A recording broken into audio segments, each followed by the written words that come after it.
Well, good afternoon, everybody. Let me just jump right in since we have a lot to update you on as we continue to experience these record high case rates, not just here, again, in the state of California, but we're experiencing all across the United States.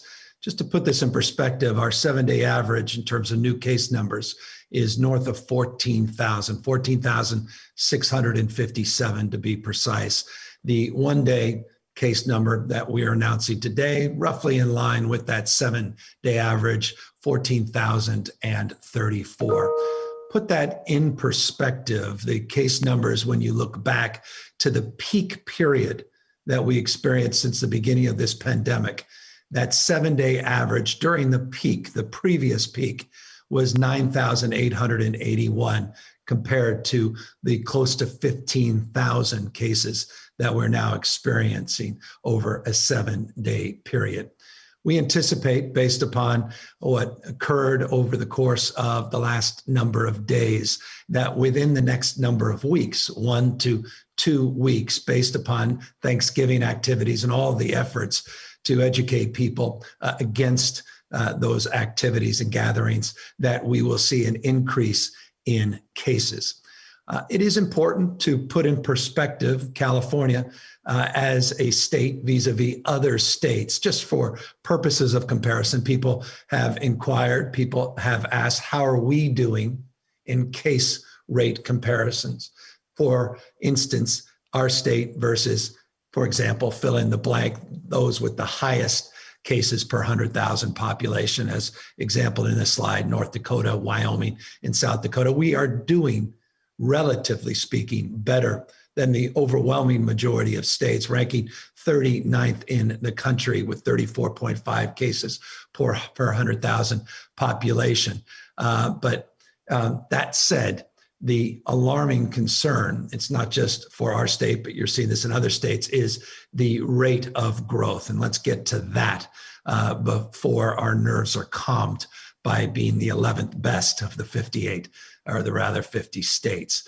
As it relates to the positivity rate, you can see that our average number of daily tests continues to increase. We need to see that number increase much more still, and certainly with the new state lab that's come online and the fact that they're increasing their total number of daily cases. Remember, that lab is more like a flywheel. We're not getting to the 150,000 tests being conducted every single day just yet, but over the course of a number of weeks, over the course of the next few months, we will indeed get there. Capacity, by the way, at that lab exceeds 150,000, but 150,000 is our phase 1 goal. But nonetheless, total number of average daily tests north of 223,000, just shy of 224,000.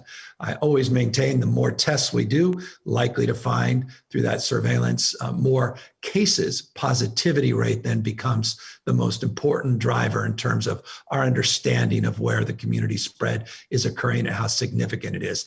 That positivity rate is now at 6.2% over a 14-day period. Slide you're very familiar with. It's the positivity rate. A few weeks back, it was at 4.7%, 5.5% when we updated you last week, now 6.2%. So that rate of growth on the cases as well as positivity rate is of concern. Here's why. Roughly 12% of our new cases likely will be hospitalizations over a 2-week period, meaning once a case is reported, about 12% of the time, when you look at the aggregate, the cumulative number of cases, 12% of those are likely to be individuals then hospitalized. So you can start doing the math, and you could start putting some specific projections, specific data that will guide decisions that you make today and over the next few days in anticipation of those rate increases. I'll get to that in more specificity in just a moment. But here's a similar trend line in terms of the hospitalization you've seen now for a little over 6 to 8 weeks. We've seen a significant increase, 89% increase over the 14-day period of people that have been hospitalized that have tested positive for COVID-19, now 7,787 individuals. At the current projections, this is the point I was just making a moment ago, the current projections, we are showing hospitalizations that without any additional interventions, change of behavior, or fundamental shifts in the way we are conducting ourselves as individuals in this state, that we can see an increase just in hospitalizations. They're 2 to 3 times greater than the current census in just one calendar month. We will bear out more fruit to this argument and this point in a moment. But here's a slide, again, very familiar with. This is our total healthcare system capacity. You'll see here 59% of all of our hospital beds are currently being utilized within the healthcare system itself. We'll talk about the surge capacity in a moment, but this is within the healthcare delivery system. 11% of that population is currently tested positive for COVID-19. But here's a slide that we are using internally, and then I wanted to socialize with you externally, and that's our projections moving forward. So as I noted, California healthcare system, 59% of the total number of beds are currently occupied. You can see if we project out to Christmas Eve, 12/24, less than a month from today, that we are projecting we'll get to 78% capacity. But that doesn't tell the whole story. That's in the aggregate, California as a state. But you break that down, the Bay Area, Greater Sacramento, Northern California, San Joaquin, you can see in San Joaquin Valley that we project upwards of 83% of the bed capacity being fully occupied just within the next month or so. We'll get to ICUs in just a moment. In ICUs, you'll see that when we have someone hospitalized, anywhere from a low end of 10% to as high as 29, we'll round up to 30% of hospitalizations will require ICU care or some form of respiratory support. So we base number of cases, 12% likely end up in hospitals. Of those hospitalized, 10 to 30% may need respiratory support and ICU care. You can already see that trend line, this familiar slide of ICU admissions that have increased 67% in the last 2 weeks alone, 1,812 individuals now in the ICUs. That represents 23% of the total number of patients in our critical care system that have tested positive for COVID-19. So 23% of those that are currently in our ICU care system currently have tested positive for COVID-19. But let's take a look at the overall ICU system that's being occupied by individuals, or rather is being utilized by individuals needing ICU support for non-COVID related admissions. That's 75% of all of the state's beds. Here's a slide that should be sobering to everybody, and I'll keep it up for a moment so people can digest this and take a look at it. It's one thing to talk about where we might be, San Joaquin Valley, by Christmas Eve at about 83% of the capacity in our hospitals being utilized. But take a look at the ICUs. If you start breaking things down, look how quickly we go from 75% statewide, 85% already in Northern California of the ICU beds being occupied, to 134% just in early December. That's in a week or two. You can see in mid-December, California, the ICU beds will be at 112% capacity. And so you get a sense of where we may be, including in early January, just in the Bay Area, that is more robust in terms of its capacity based on current projections. But even in early January, they'll be stretched, getting close to 100% at 91%. So that's the lay of the land in terms of the red flags that are flying, not yellow flags, the red flags that are flying in terms of the trajectory and our projections of growth. And that's why we are making this point very loudly today. Dr. Galley will speak to it in the Q&A as well. And I may ask him before that to talk a little bit more.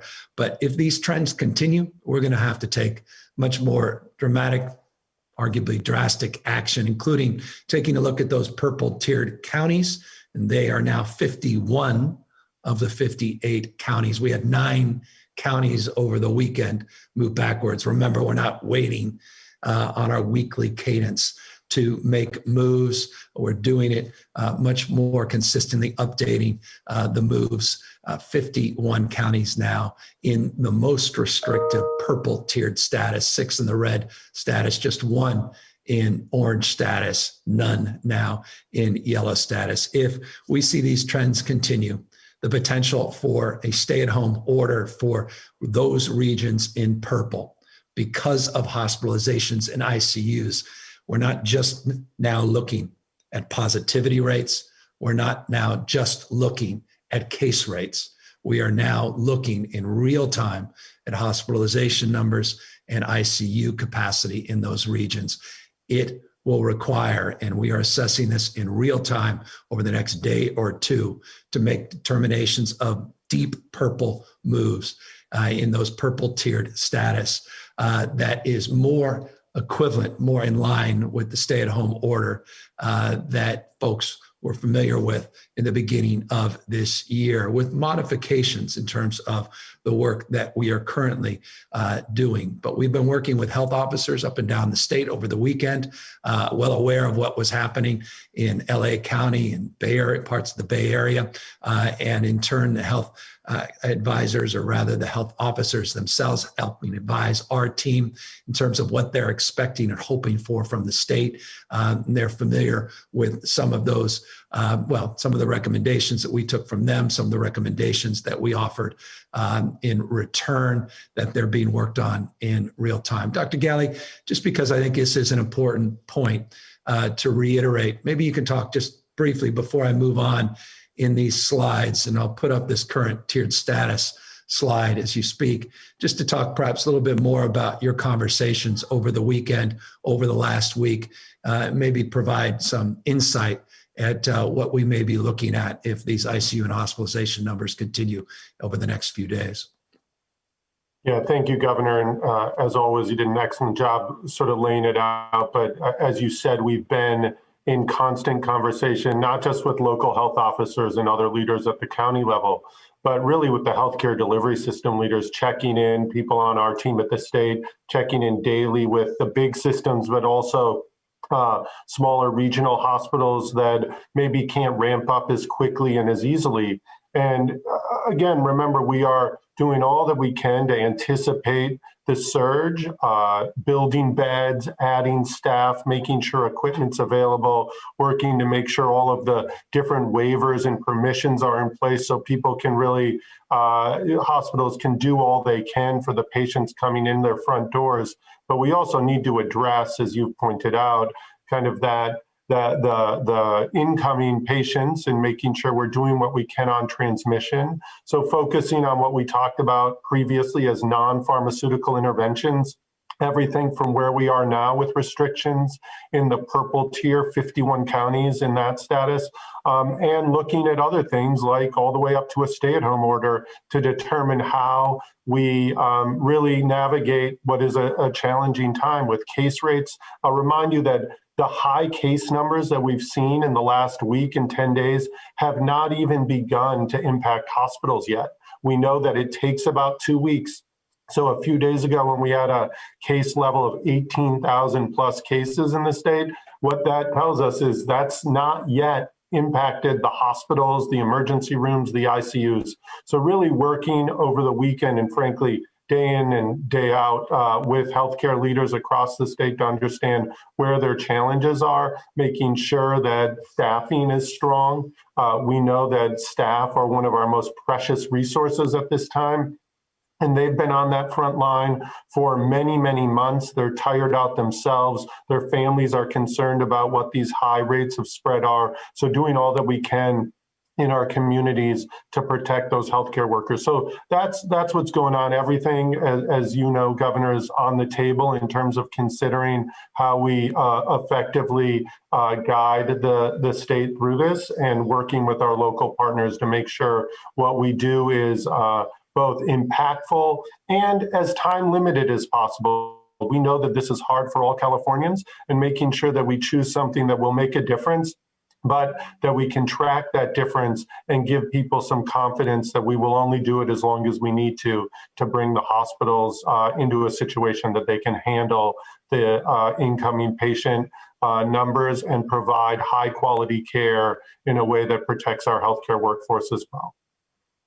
No, I appreciate that. And I want to just pick up a little bit on what Dr. Galley was just saying as it relates to our preparedness, but also caution that some of the tools in the toolkit when we were at this in early part of the summer are not available to us, most notably because of the surge all across this country, the capacity of the federal government, the capacity for mutual aid coming not only from the federal system, but from even other states is more limited. And as a consequence, we are thinking in that frame about ways we can be more creative and more proactive in terms of our preparedness. I'll remind folks that of the work that we have done to prepare. In particular, it was interesting to note that California's current PPE stockpile is the largest in the United States. In fact, it's larger than the US government's stockpile. The National Strategic Stockpile actually has 40 million less N95 masks than the state of California. So it's just an example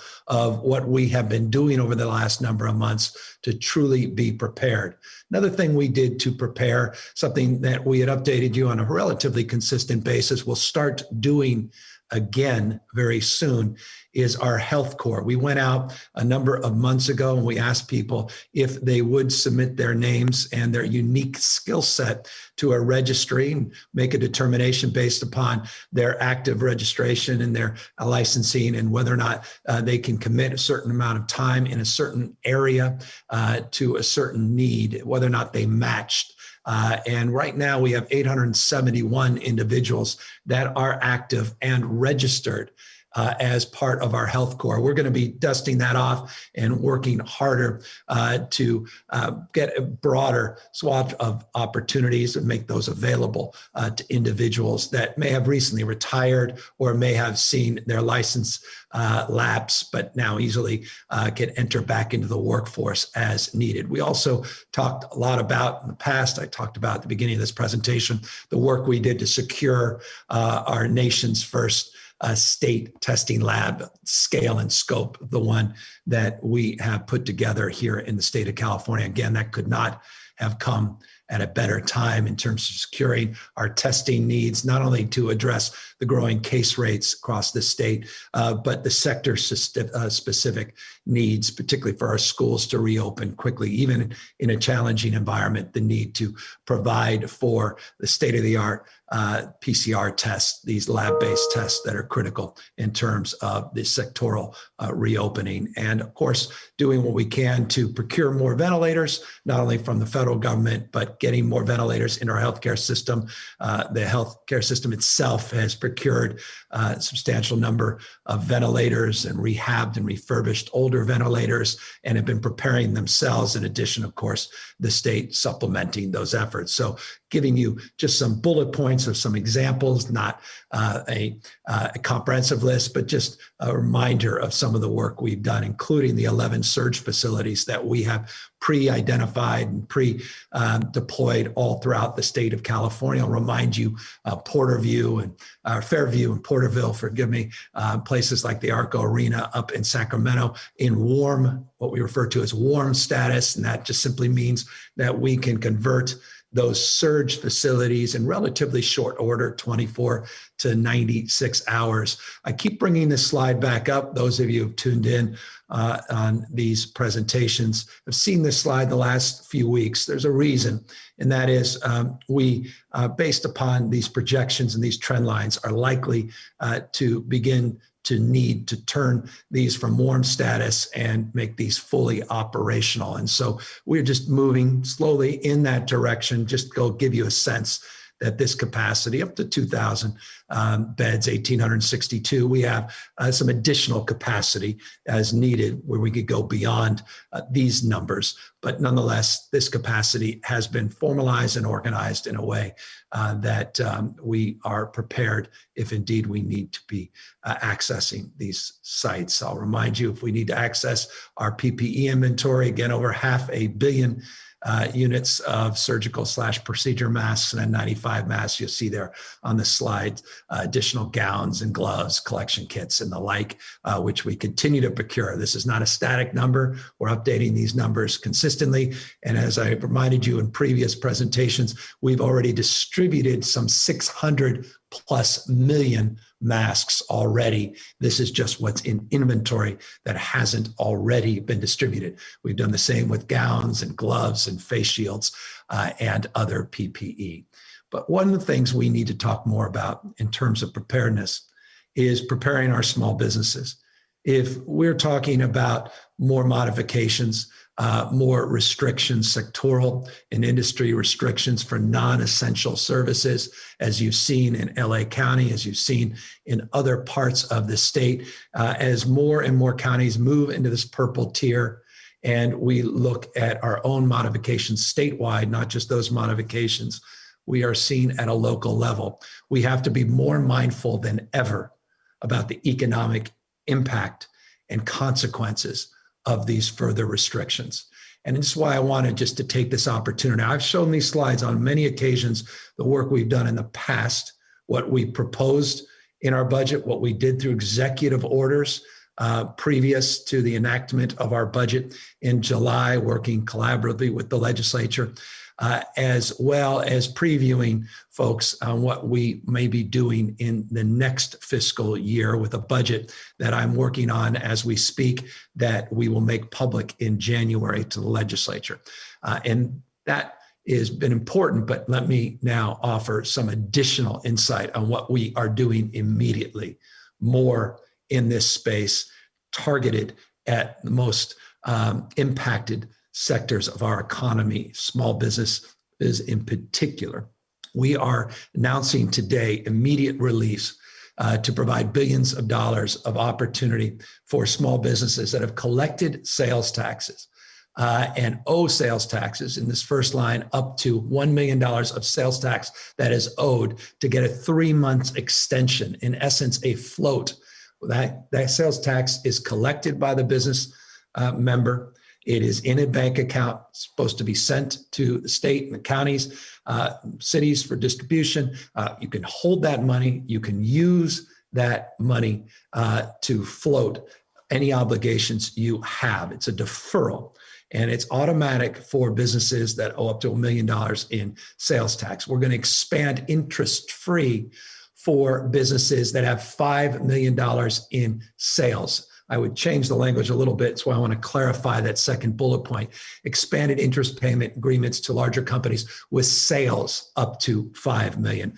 Sales tax that is owed up to $1 million, but sales we're expanding for immediate relief up to $5 million in sales. You just have to fill out a form. It's automatic for those other businesses. Fill out a form. The covid19.ca.gov website, it's a good first site, which will direct you to the appropriate agencies, the appropriate forms. covid19.ca.gov website, covid19.ca.gov website to learn more about these programs. But that immediate relief, we worked with the legislature. I want to thank legislative leaders for their insight, for their counsel, for their support of these efforts. And also, we are expanding to those industries with operations that have been disproportionately impacted. And those are restaurants, hair salons, nail salons, bars, hospitality industry in particular, that has been impacted already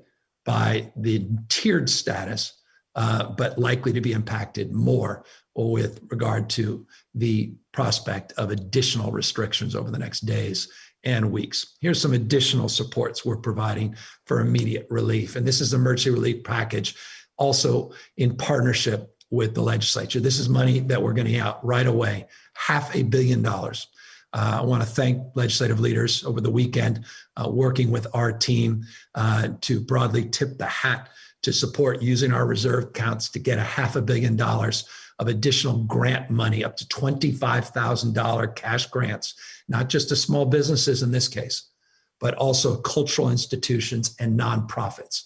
We cannot forget the essential nature of our nonprofits, our community-based organizations, in terms of addressing the most vulnerable and the needs, rather, of the most vulnerable in the state of California. So these are grants up to $25,000. This program will be a bridge just over the next number of weeks to what we will work on with the legislature in the next legislative session. So I want folks to know this is not the end. This is just the beginning of a bridge. What we did in January, or rather what we accomplished in July together with the legislature, and now a bridge through this emergency appropriation, through our reserves, to get us into conversations when the legislature returns and seeing what we can do with early action in terms of next year's budget.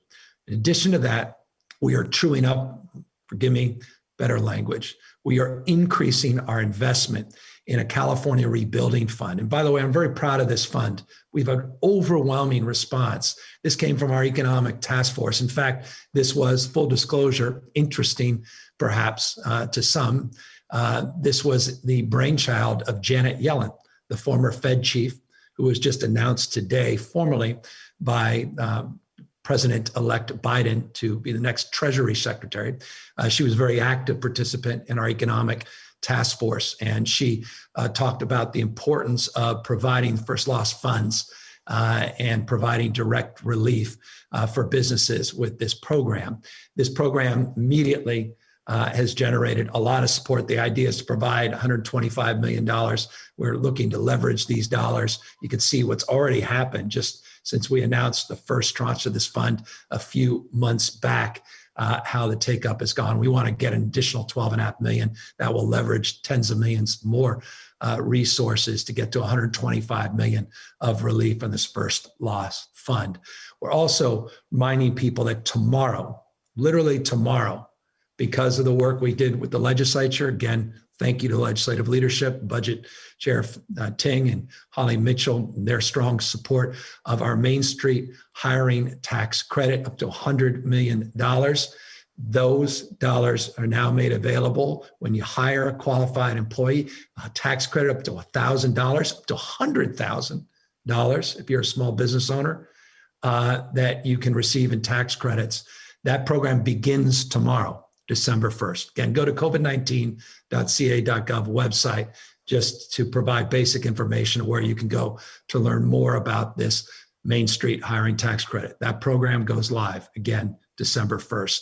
We also have a program, and it's remarkable to me how little attention this has earned, and we'll all take responsibility for that, but I will be stubborn to continue to remind people about this. We have waived the franchise tax in the state of California for new business startups. $100 million we set aside in July budget to encourage innovation, to encourage entrepreneurialism. I want to remind people of that program that was approved with great support of our legislature, as well as excluding all the PPP loans from any state taxes, which is something, just as a reminder, that was done recently and is very important. And it was something, again, came not only out of the legislature, but also supported by our economic task force.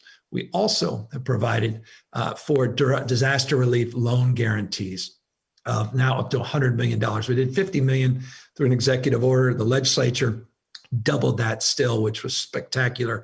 $100 million. You can see already what these loan guarantees have done. $100 million of loan guarantees, where we are helping those that can't get traditional loans, that are falling through the cracks. We hear this all the time. You know, it's one thing if you have long established credit and you have a long established banking relationship or credit union relationship or traditional capacity to get financing, but what about everybody else? And so that's why this program was created.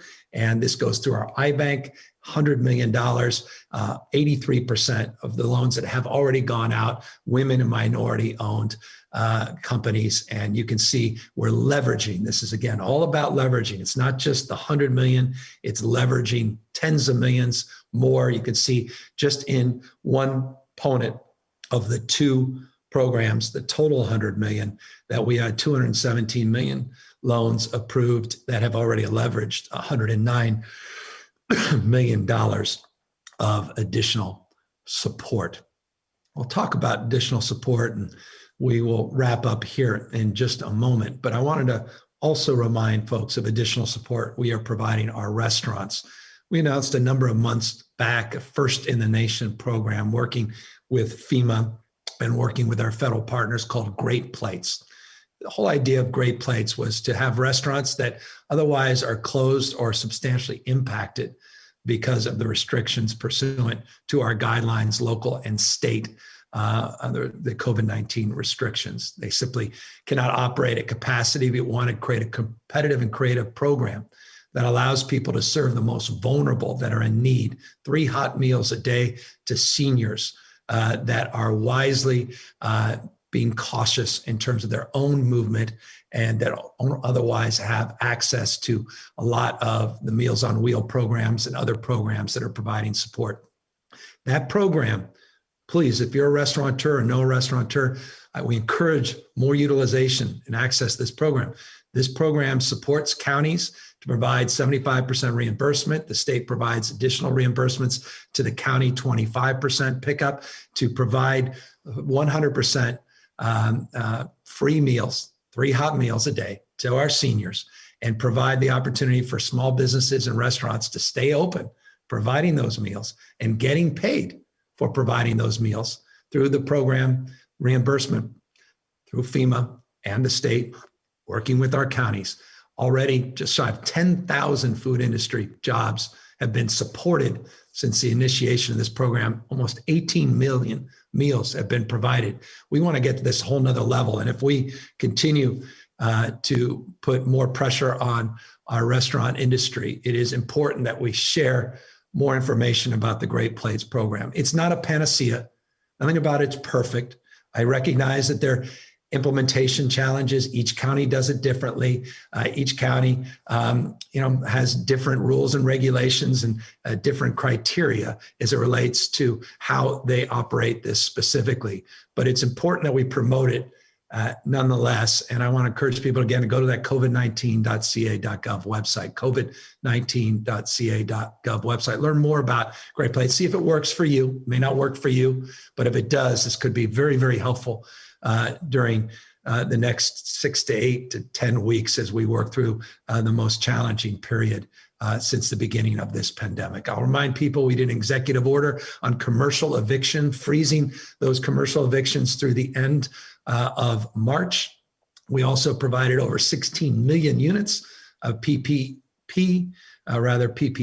this personal protective gear, to our small businessmen and women, free, getting those out so that they weren't having to procure those directly and using precious resources to do that. We also have provided additional support. Again, I want to thank the legislature for their strong work in this to really amplify the work that's being done in our 86 small business centers. And I want to encourage small businessmen and women to use those small business centers. There's a treasure trove of resources, information. 86 of these are part of this broader network all up and down the state of California, provided additional support, additional staff.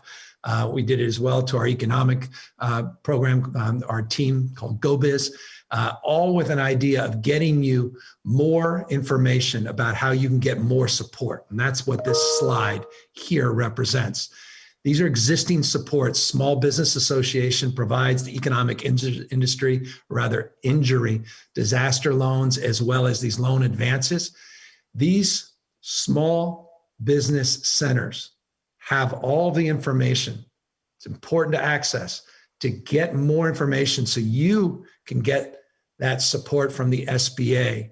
And as you may recall, we were the first state to act to get these, what we call EIDL loans. California was the first to move to get these disaster loans. And you could see we've already drawn down 549,000 businesses have received one portion of those loans. $34 billion have been received.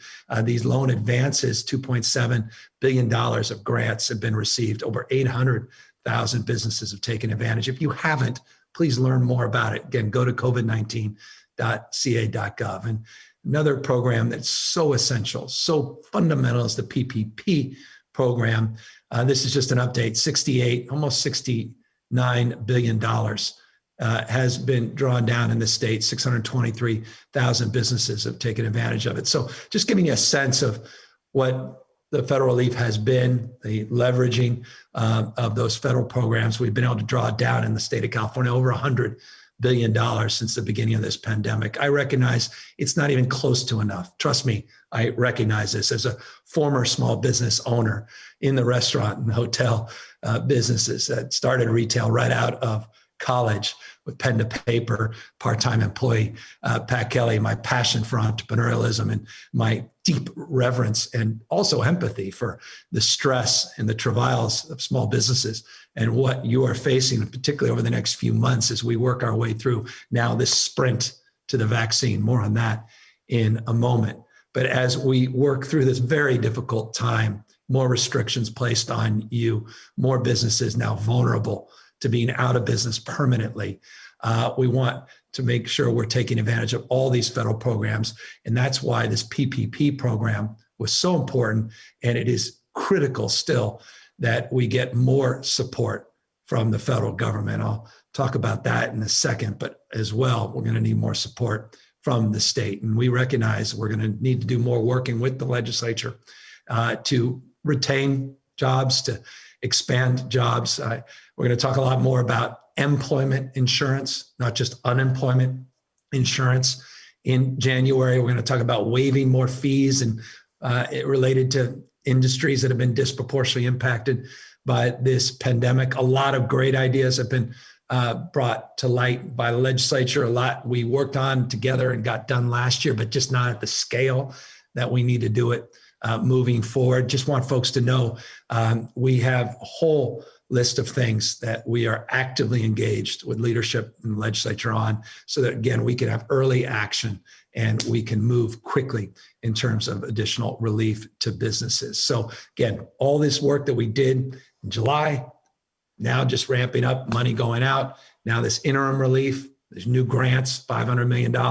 These tax credits are now in effect for those essential businesses that are still open but barely holding on. The ability to float those dollars on the sales tax, more information and access on these small business loans, as well as creation of our own state loans for those that fall through the cracks. And of course, work that we need to do in terms of the micro support for small businesses. And then that last line here, more infrastructure, more broader long-term, medium and long-term economic development strategies, housing, and larger infrastructure projects, and how we can accelerate even more of that infrastructure funding than we have already, all part and parcel of what we'll be moving into January. But as I said just a moment ago, let me just conclude in terms of this topic, that we can't do this alone. Even though we are the fifth largest economy in the world, it's been 248 days since that CARES Act and the PPP money drying up, money across the spectrum drying up in terms of those reliefs, the individual relief checks, UI checks, PUA checks, all these other supports drying up. We need Congress to act with urgency. Urgency is not January, February, March, and April of next year. Urgency is today. Urgency is tomorrow. Urgency is a 24-hour effort, 7 days a week to figure this out and to get something done and meaningful. Is simply not, we are not capable. Even a state as rich and resourced as California. And that's saying something. We're enjoying revenue above projections. We're able to provide these supports, but it's not enough to do what we need to do to hold up the economy of this country, not just this state. And no more bickering. Time for people to really just put aside their differences. I have private thoughts that I want to share, but start to put aside their differences, do the damn right thing, and not do it as Democrats or Republicans, but as Americans first, and not wait.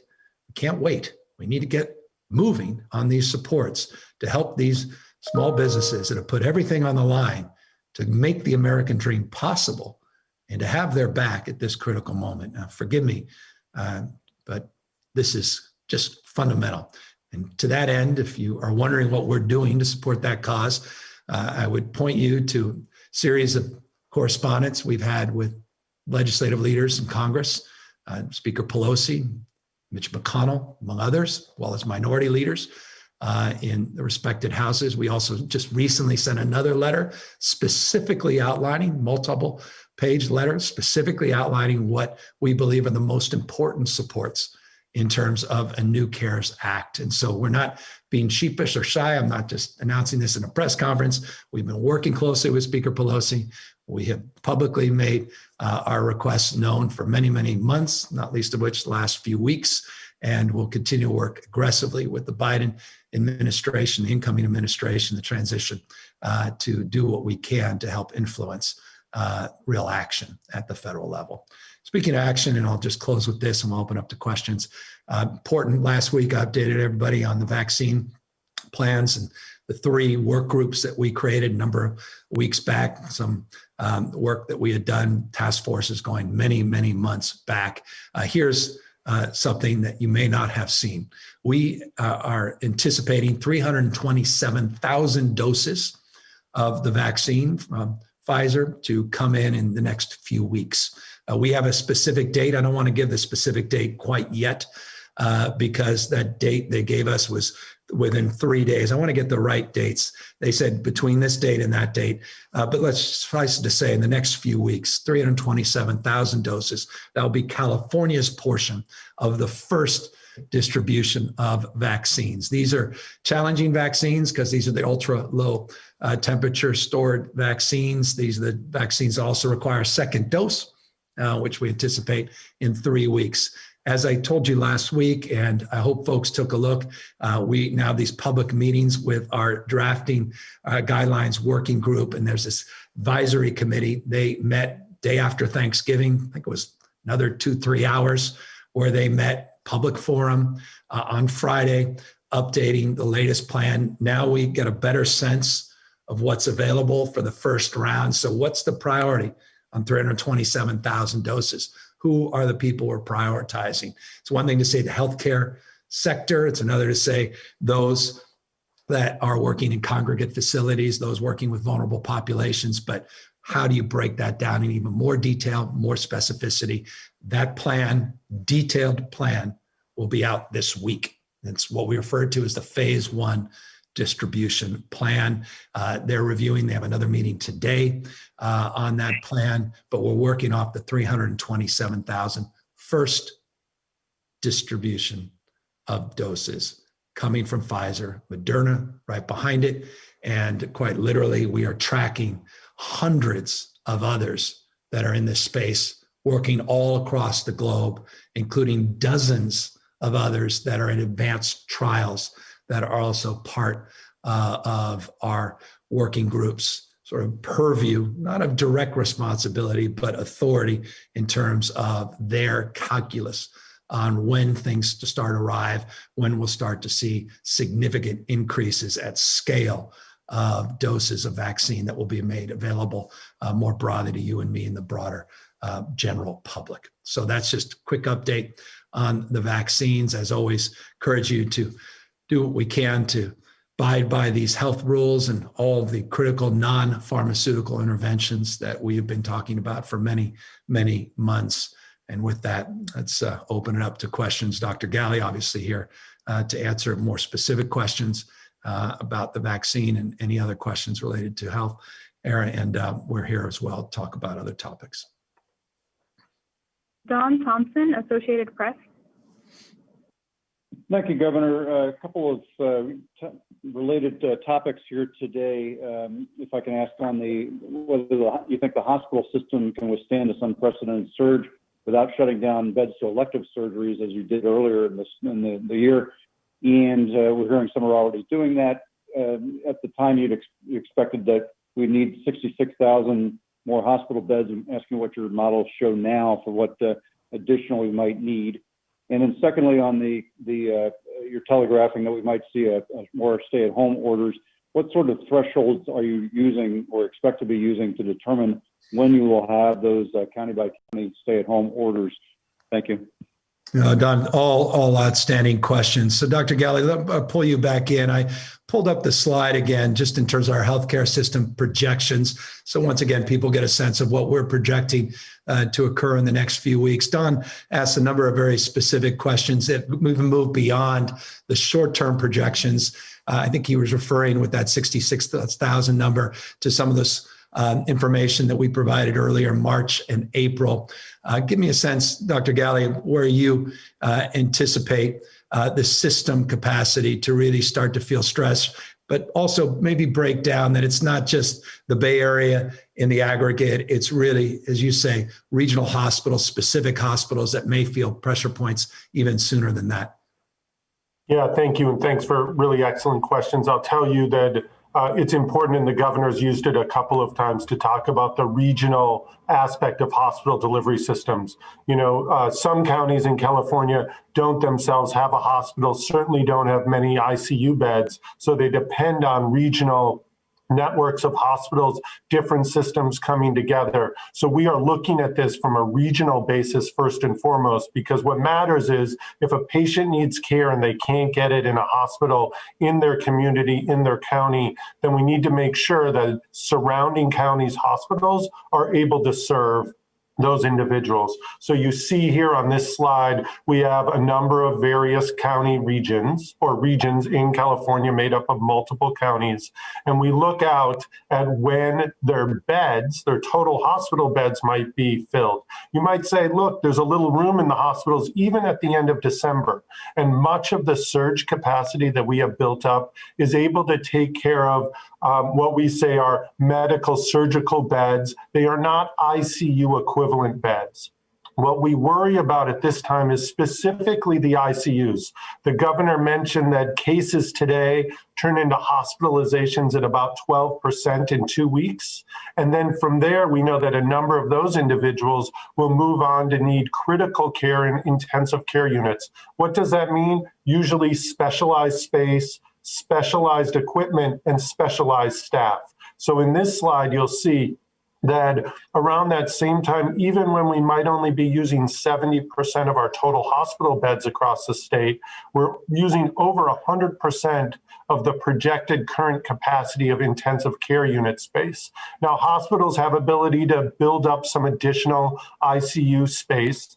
We've done that in a long-term way in areas like Imperial County. You'll remember Imperial over the summer had the need to move a lot of patients out of their county to get that high level of care in other counties. It's not that they couldn't deliver it for some, it's just they couldn't deliver it for the number of patients that needed it. We have since worked with those hospitals to build ongoing intensive care unit capacity so that not as many patients, hopefully no patients, need to be transferred out. They have that internal capacity. We've been working that in other parts of the state as well to increase our ability to take care of individuals.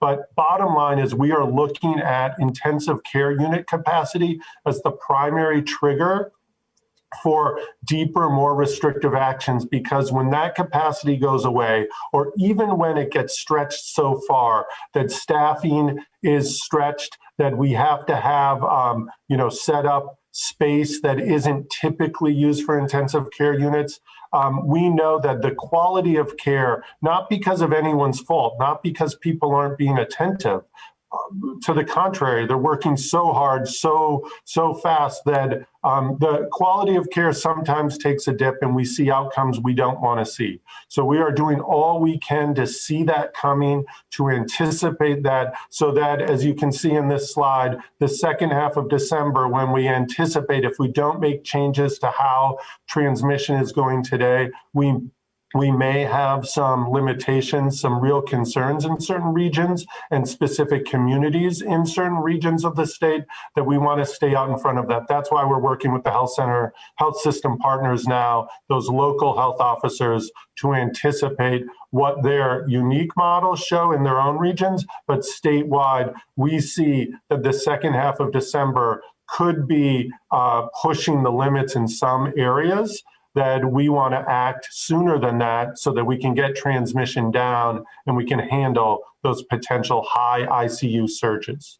And Dr. Galley, if I may just interject, what I think is important before everyone, and I say this respectfully, and before everyone runs with headlines saying this is what the state anticipates, we don't anticipate this. This is in the absence of making better decisions. This is a chart that says if we just sit back and we are bystanders at this moment, and we don't subsequently improve upon our existing efforts, this is what we project might occur. And so I want folks to know that we intend to bend this proverbial curve and impact these statistics favorably. You specifically, Don, asked about elected surgeries, and it's important to note many hospitals already are suspending elected surgeries. But Dr. Galley, perhaps you could talk more formally about elected surgeries, which in the beginning of this pandemic certainly were suspended all voluntarily, I should add, in the beginning of this pandemic, but now increasingly are just beginning to be suspended based upon the input you've received from the system itself. Yeah, Governor, the reminder that it was voluntary in the beginning because people anticipated the need to prepare for surge. We didn't know nearly as much as we did then about COVID. And frankly, we saw that stopping some procedures earlier than we needed to created other health consequences beyond COVID. We always look at this not just about COVID health, but about broad health and public health, broadly speaking. So a number of hospitals have already made decisions because their systems are impacted enough to begin to decrease and even suspend entirely some of those scheduled surgeries.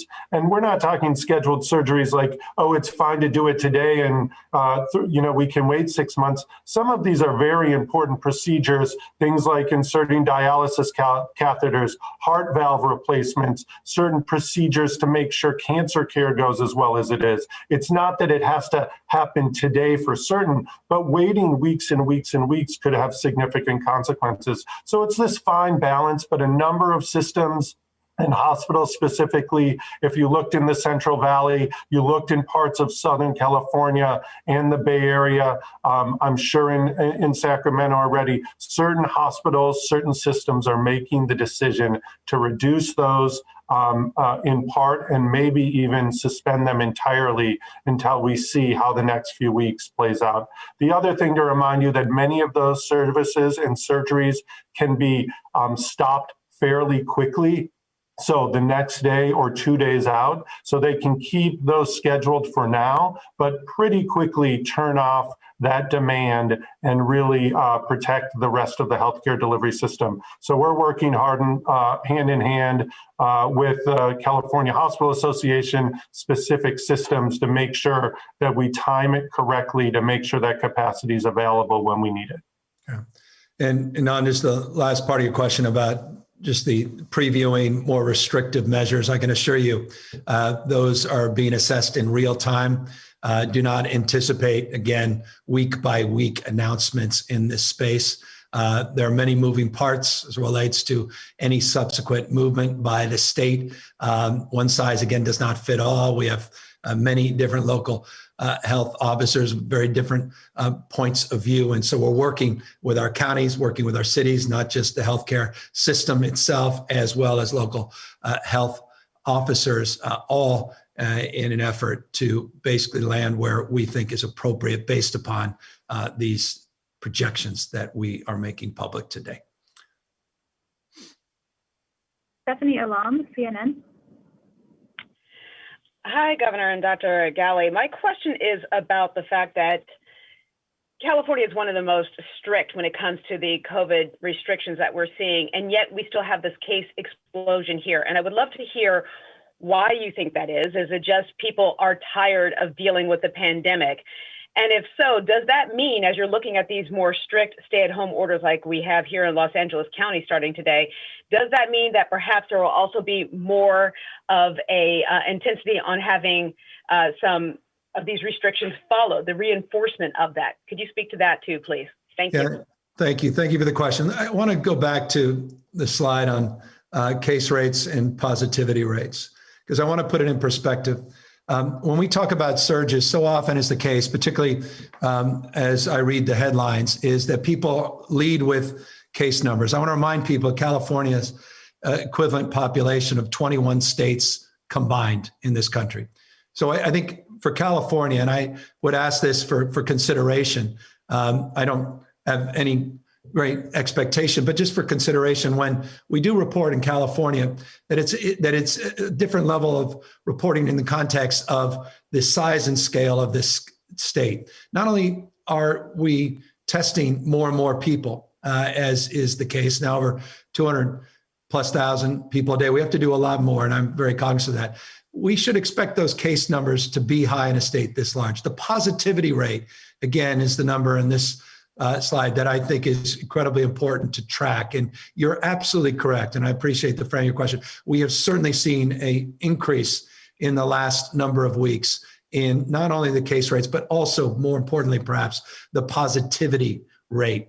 And that positivity rate, just in the last few weeks, 4.7 to 6.2, is disconcerting.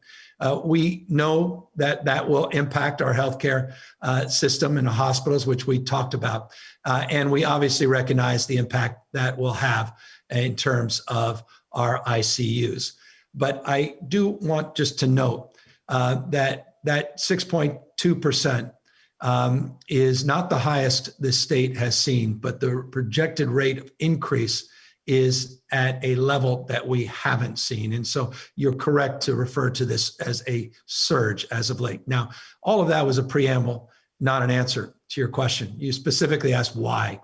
Why have we experienced this increase as of late? And for that, I have very strong opinions, but they're primarily formed by my team.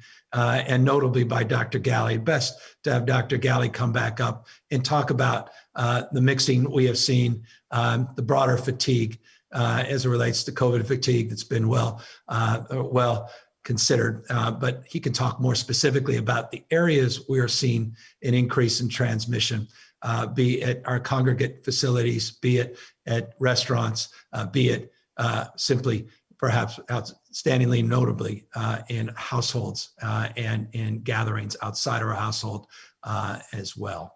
Doctor?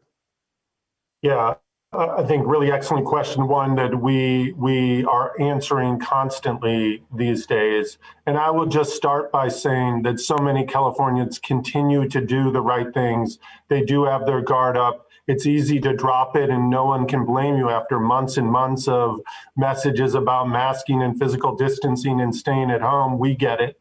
We know that it's hard, but those are the tools that are going to carry us through. Certainly some of this has to do with that COVID fatigue, that COVID resentment. Sometimes I like to call it, people just want to be done with this, but it doesn't take a break just because we're tired of it. And that's why we continue to support Californians with messages to add some of these additional supports that the governor mentioned today. And really with the hope of some of the news around vaccine, that our most vulnerable could be getting vaccinated. Our frontline healthcare workers could be getting vaccinated in just a matter of weeks, opening the gateway to so many more receiving this important tool that protect us. The other fact is that you see the map of the US and it's as though the weather's moving from the east to the west. COVID is moving in that direction. It had been sort of in the eastern part of the Midwest, now moving to the western part of the Midwest, really knocking on California's door with a number of people returning from trips and travel. Hopefully they take the advisory on quarantining very seriously and they protect themselves, their family, and their communities by doing that right thing. That could help reduce transmission a bit, but we know that travel and that mixing that's happening do drive transmission, and that's going to be an important piece of it. With the level of cases transmitting, this slide here, 34.5 cases per 100,000 people. I'll remind you that that's roughly 4 times higher than it was many weeks ago. And that means that activities that people thought a month ago were safe and lower risk, today are higher risk. So part of this is we need to recalibrate for a short period of time what we do to keep this transmission down, protect those who could become sick and hospitalized and need that care, and frankly, to keep the death toll in California as low as we can, given what we've seen in the past many months. And with that hope of the news of the vaccine, I think California can do it. But we are really in a different situation with transmission than we've ever faced before. And it is every activity a month ago, lower risk, this month, higher risk than ever before. And just to note, and it's important, and forgive me for not having noted it earlier, we've lost on average 59 people a day over the last 7 days. We're starting to see the death rate begin to go back up, not significantly yet, though modestly. It was going down on a pretty consistent basis, started to flatten, and now we're starting to see those numbers go back up. This is exactly the trend line we most feared and one we most fear going forward. Brittany Johnson, KCRA. Hi, my name is Brittany Johnson. I'm with KCRA. Thank you for taking my questions here. I have two questions today, one about California testing data protocol and a question about self-quarantining. On testing, is California going to wait for FDA approval before doing its own vaccine data testing, or will the state start doing data on its own to speed up distribution? And then a question about self-quarantining. People who traveled out of state being asked to self-quarantine, especially over this Thanksgiving holiday. How can we be sure that people are taking it upon themselves to self-quarantine? Is this on the honor system, or is there some sort of watchdog group that's going to be out making sure people are self-quarantining? And what exactly is self-quarantining? Meaning, if you are to self-quarantine, how do you do that? What is expected of you if you self-quarantine?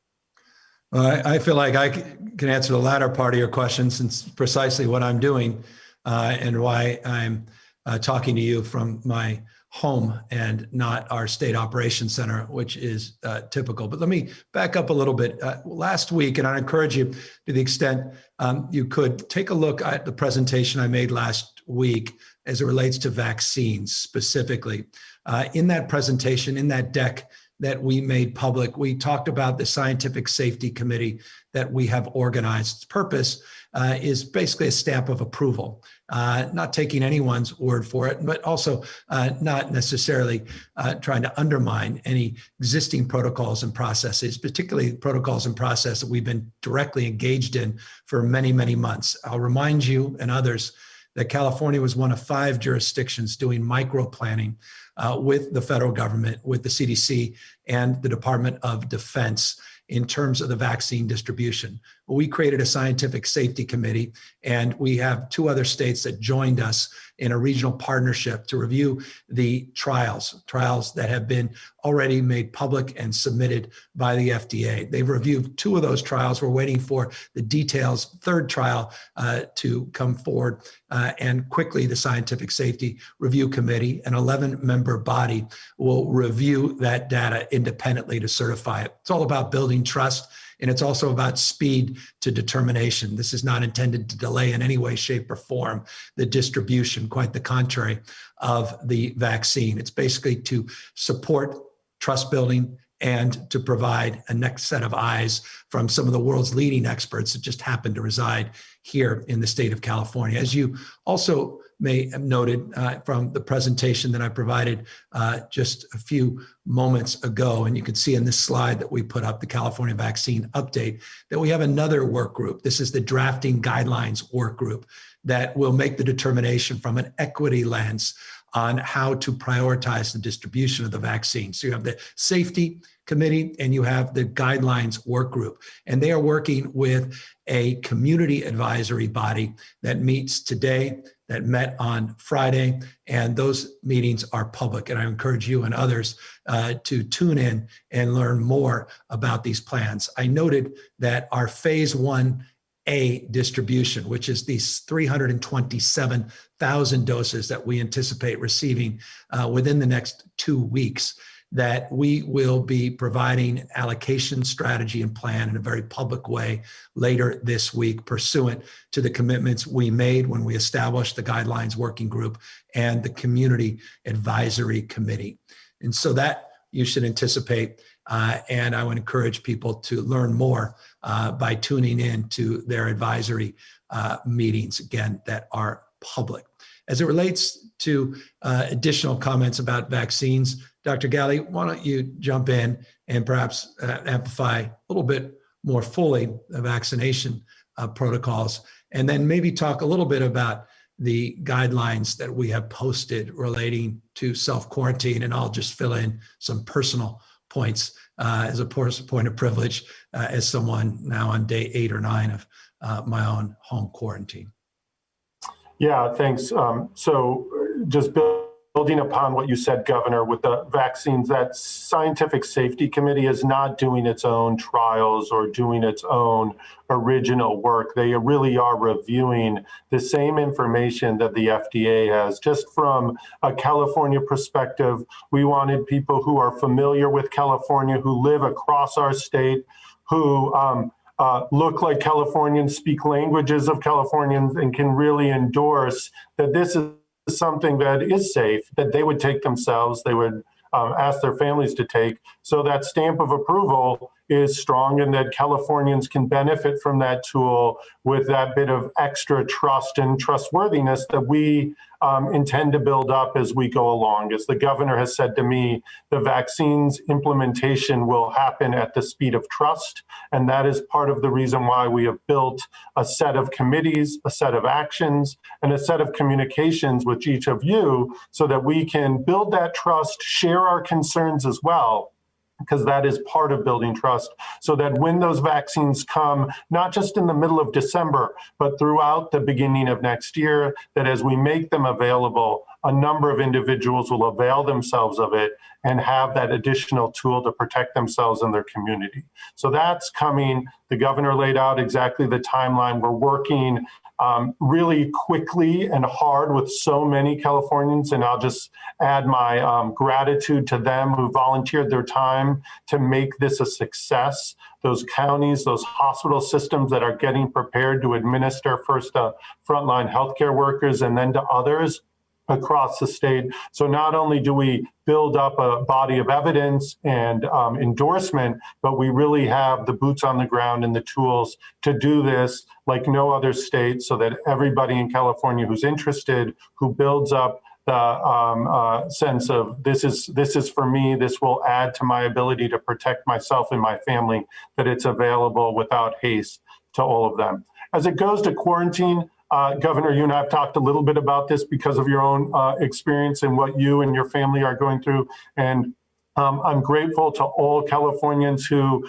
are coming back. If they did end up traveling, that they take this seriously, that they look at the quarantine guidance, really asking them to take the next 2 weeks, 14 days at home, not mixing beyond their household, not mixing beyond those they traveled with, so that we reduce the opportunities to have further transmission. It isn't easy. I'll acknowledge, and I think the governor explains that these are challenging things to do, but we need all Californians to consider doing it, and doing it completely. So we don't do it part of the way. You've said it, Governor. We don't want to run the 90-yard dash when we got to get to 100 yards in any aspect of this, and that goes together with quarantine.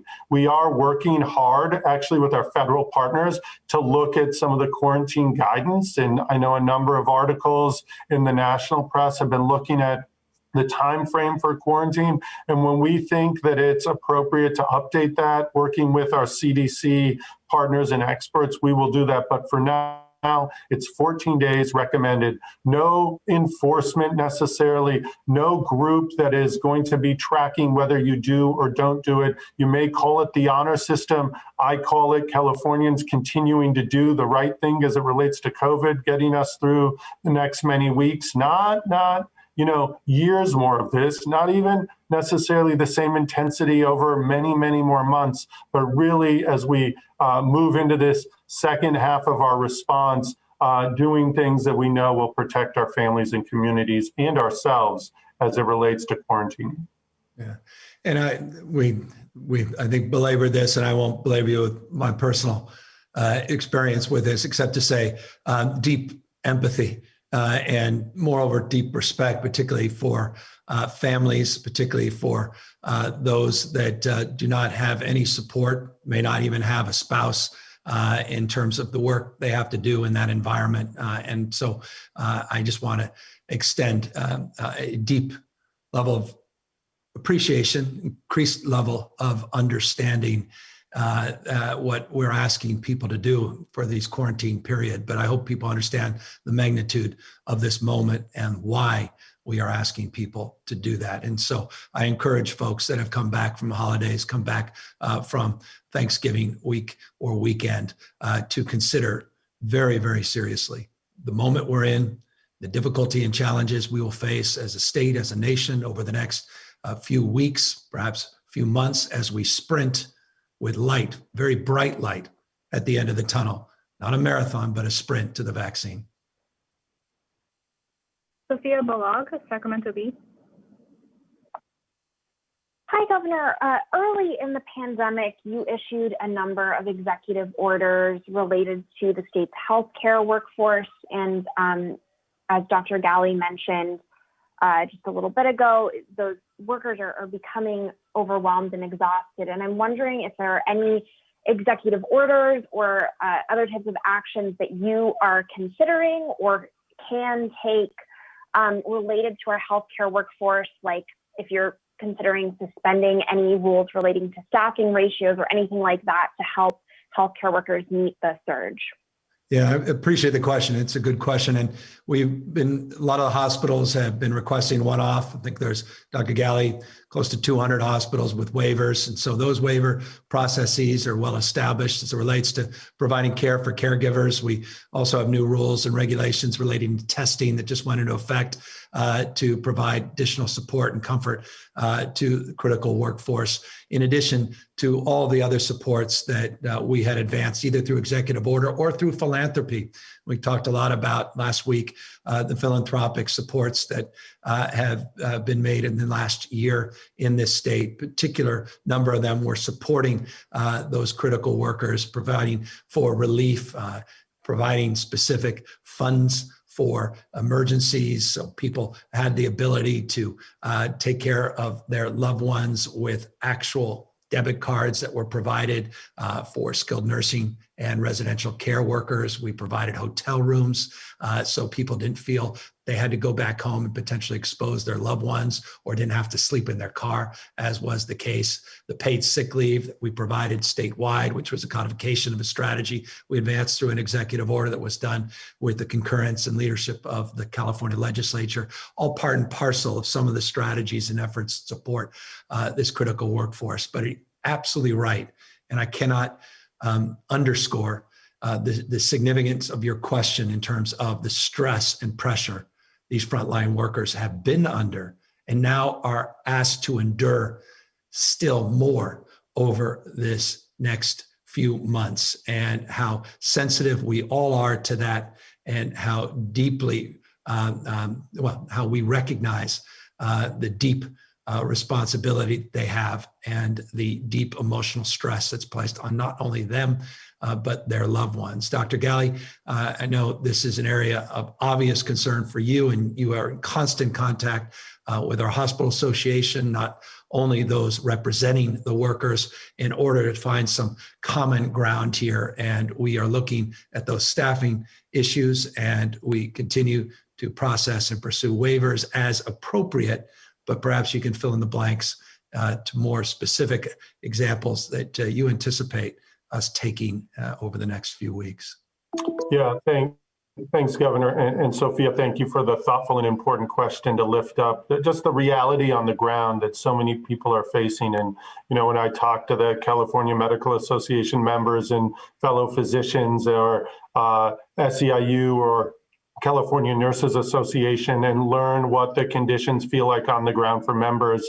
You know, we're in this together is really the big message, and different groups need different things. Our hospital partners through the California Hospital Association, speaking to some of those big systems, you know, you talk about staffing, permission around staffing ratios and waivers, and a number of hospitals already have asked for those, working under those waivers because they can't find the staff, as we found in the summer and the spring, to cover shifts.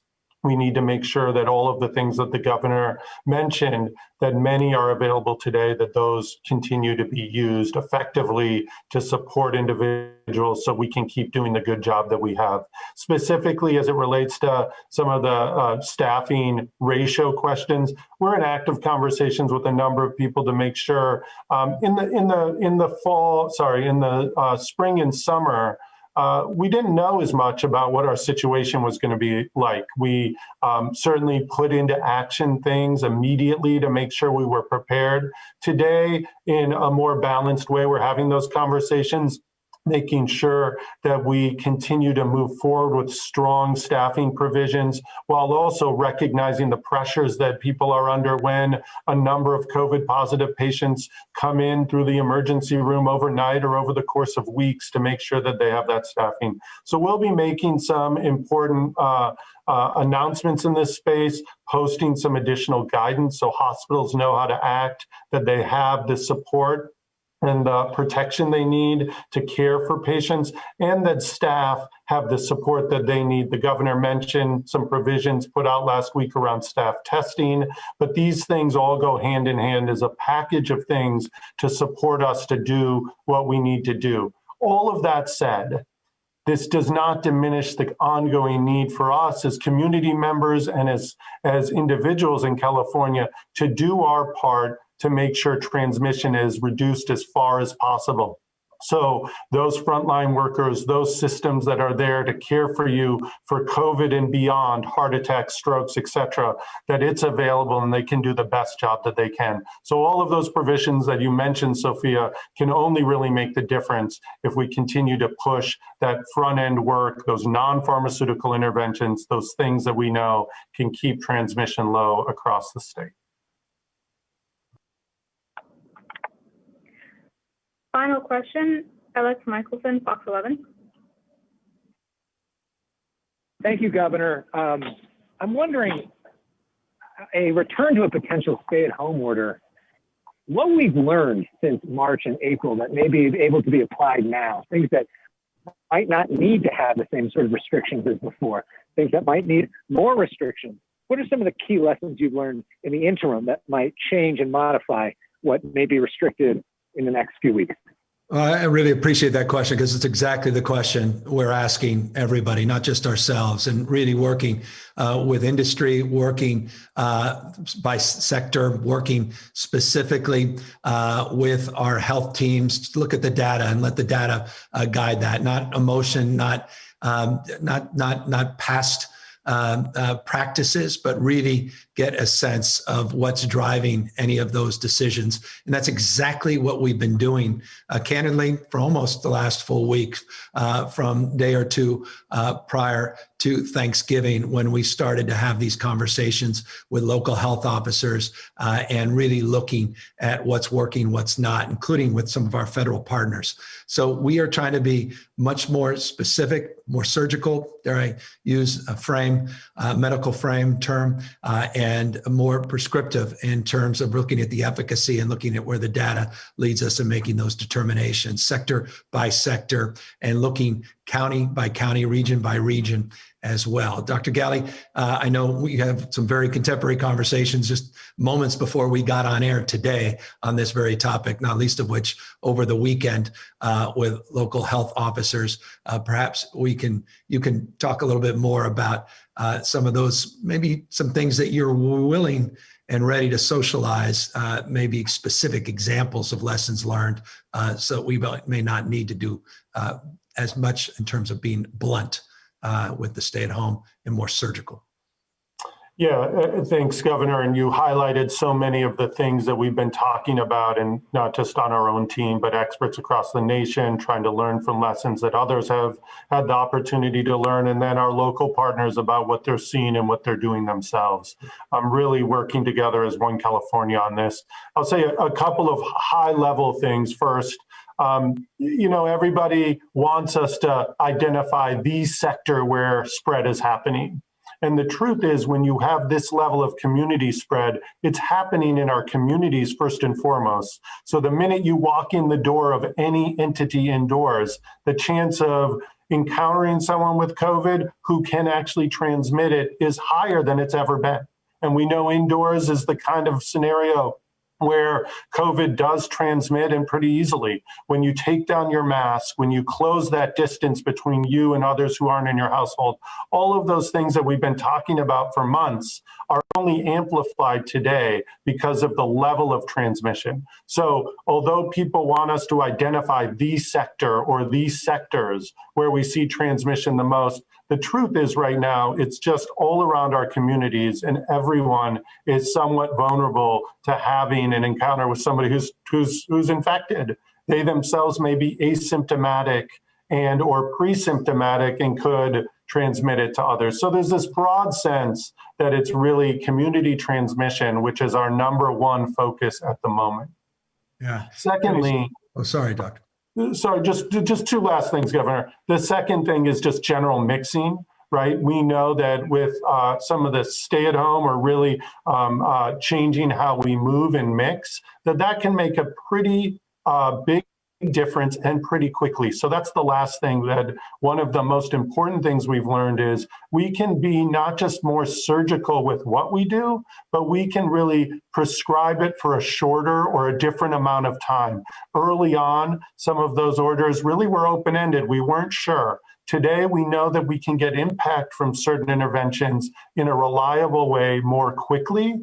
And that's part of what we're considering. So all of that's going to be built in, and I'll leave it at that because I know we have more conversations to have and certainly a number of other data points to look at. No, I think that the point you just made, Dr. Galley, is so important. It's time to implementation and the socialization of these strategies, meaning the marketing and support around them to make sure that the public understands them, the businesses and the sectors that are impacted by these restrictions understand them, that we are monitoring the level of connection association with the rules so that they're meaningful to anybody. So time, and then the issue of indoor versus outdoor, that's just fundamental. Of course, that's not particularly novel, new. That's pretty self-evident to anyone that's been paying attention, but more activity outdoor. The challenge now, as Dr. Galley says, it gets colder and colder, more difficult it is to maintain the level of activities that we've experienced outdoors as more and more pressure is now being placed on people coming back indoors. Nonetheless, let's just end not only the response to your question, but end this presentation, except to say this. We'll be seeing a lot more of you all this week. This is a dynamic week. This is an incredibly important week in the history of this pandemic for this nation, not just this state. And I can assure you that we will be coming out with some additional information, some additional recommendations in the very, very near future. We look forward to taking more questions. We look forward to being more responsive, and we look forward to being more ubiquitous in the coming days. Take care, everybody, and thank you very much for tuning in.